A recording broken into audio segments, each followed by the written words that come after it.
Подождите, не выходите, садитесь. Добрый день, Минск, Беларусь.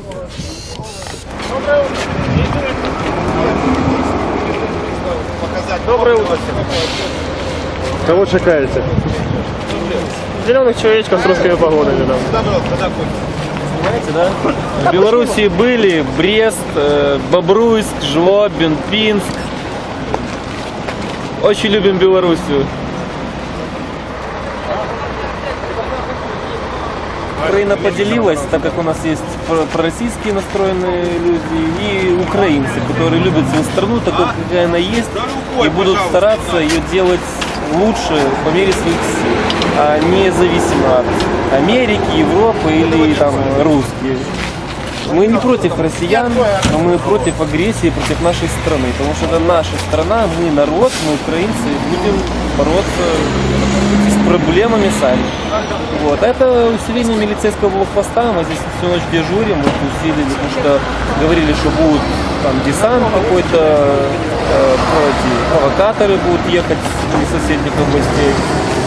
Есть местные, есть приезжие. Вот, держим народную оборону.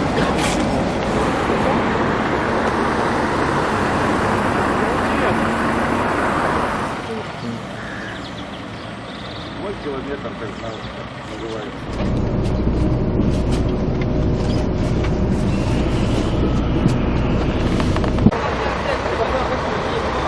Украина поделилась, так как у нас есть пророссийские настроенные люди и украинцы, которые любят свою страну такой, какая она есть, и будут стараться ее делать лучше по мере своих сил, а не зависимо от Америки.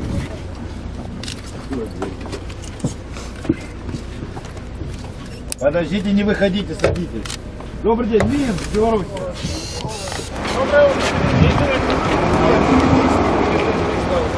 Доброе утро.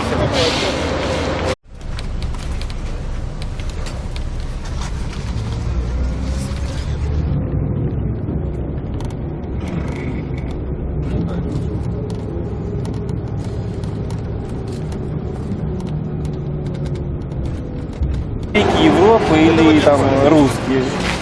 Мы не против россиян, но мы против агрессии против нашей страны, потому что это наша страна, мы народ, мы украинцы, будем бороться с проблемами сами. Вот. Это усиление милицейского блокпоста, мы здесь все. Кого чекаете? Зеленых человечков с русскими погонами там. Понимаете, да? В Белоруссии были Брест, Бобруйск, Жлобин, Пинск. Очень любим Белоруссию.